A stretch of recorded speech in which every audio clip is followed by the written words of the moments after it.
with the greatest name of Almighty Allah, who is Rahman and Rahim, who is the most merciful and most beneficent.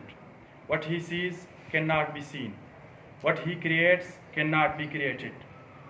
Honorable Chief Guest, respected teachers, and my dear fellows, Assalamu alaikum. Today, I have to talk on the topic, is man shapes society or society shapes man? Dear listeners, the relationship between society and individuals is a dynamic one, and it's often challenging to determine.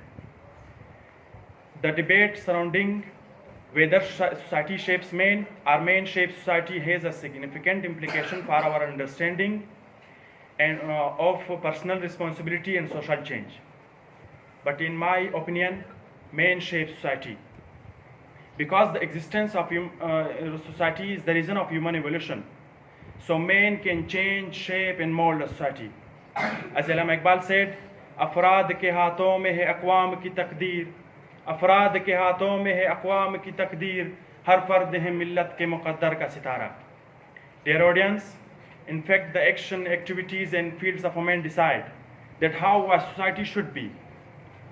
It means that the structure of society is based on the actions and activities of individuals in a society. In a sense, if the individual don't like the society, they start struggles and movements against the society to change the system of the society.